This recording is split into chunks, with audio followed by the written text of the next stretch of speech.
All right, we have a lot of breaking news to run through. In a weird cosmic coincidence, January 6th of 2026 has been a uniquely disastrous and embarrassing day for the Republican Party and Donald Trump's grip on power.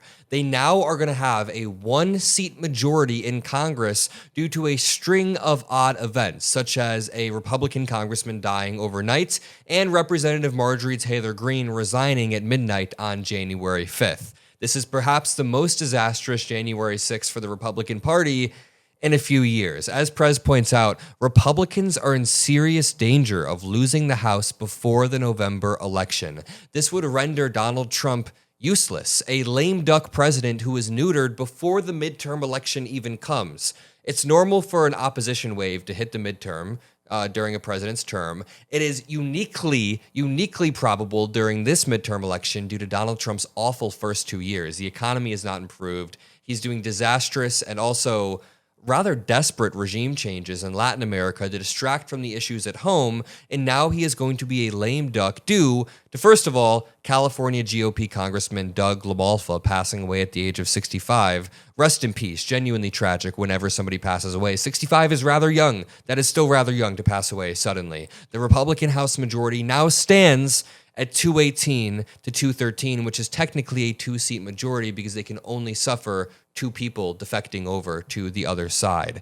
Andrew Solander then points out Marjorie Taylor Greene's resignation letter. It was submitted and it is effective January 5th at 11:59 p.m. It says, "Dear Governor Kemp, I am writing to notify you of my retirement as a member of the United States House of Representatives for the 14th Congressional District of Georgia." After this string of events, Donald Trump gets on stage in a desperate manner on January 6th, 5 years after he tried to coup the effing country. It is a huge failure of this country's justice system and honestly the voter base that this man is back in power. He goes on stage and just makes a fool of himself. I want to show you what he said about Congressman Doug LaMalfa because honestly, it's incredibly disrespectful. He makes the entire situation about himself in between him having some weird clownish meltdown. First of all, why does his skin look like that? Why is it orange? Why is he always like brown? He's literally, what is this?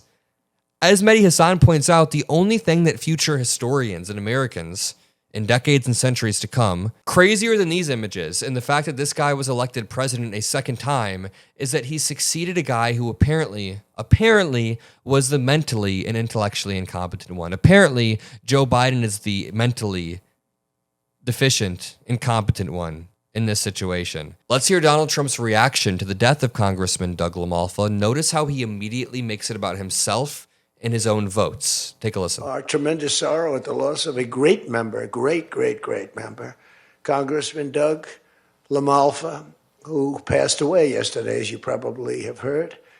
And he was the leader of the Western Caucus, a fierce champion on California water issues. He was great on water. He wanted, release the water, he'd scream at him. And a true defender of American children. He was a defender of everybody. And our hearts go out to his wife, Jill, and his entire family. You know, he voted with me 100% of the time. And by the way, he wasn't a 3 o'clock in the morning person. Do you know what I mean by that? Where the speaker goes, "Sir, could you call up? Could you call?" I said, "What time is it, Speaker?" "Sir, it's 3 in the morning. Could you make a couple of calls?" "How many?" 9. I mean, this was truly a disastrous and embarrassing press conference from the President of the United States 5 years after January 6th. Also, January 6ers at this moment were assembling in Washington, D.C. for the 5th anniversary of their failed coup against the United States. I said, unironically, these are traitors to our country. I also pointed out Ashley Hussein Babbitt.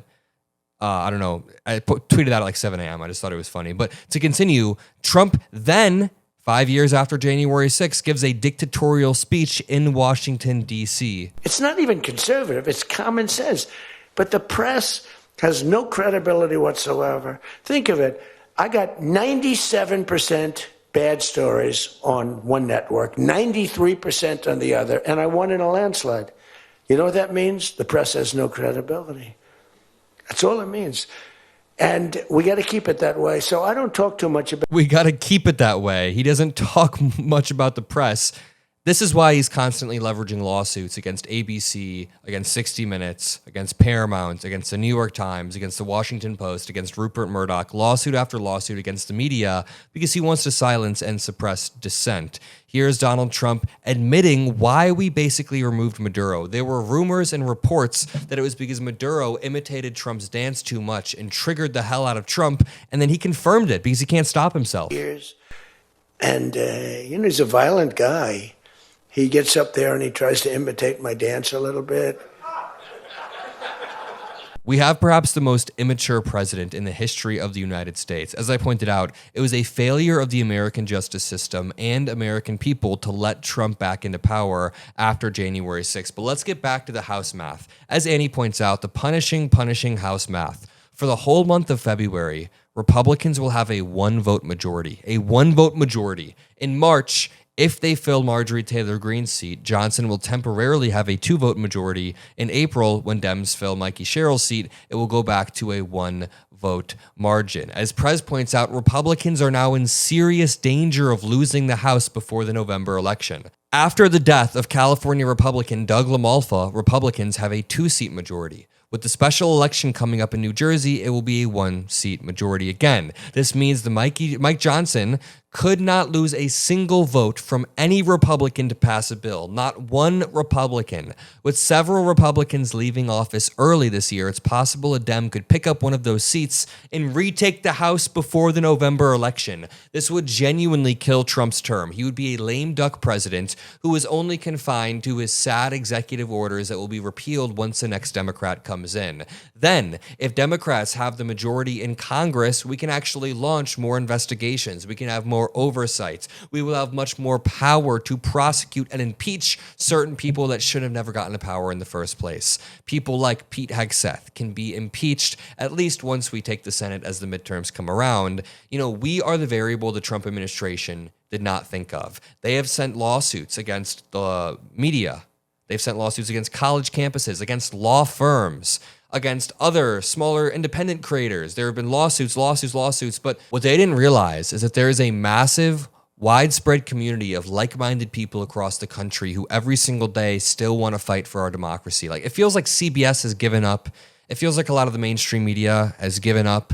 It feels like a lot of the resistance from Trump's first term, the institutions that held, have given up in some ways. Some college campuses have folded, news corporations have folded, law firms, but we are the variable that they didn't consider. So make sure you subscribe to the Adam Mockler feed below. You can become a member. You can drop a like on the video. At the end of the day, if we continue to fight, if we continue to push back, history will remember Donald Trump as the goofy, incompetent, mentally deficient president who tried to coup the country and coup to other countries as well. I'm going to leave it there. I love you all, and I'll see you in the next video. Peace out.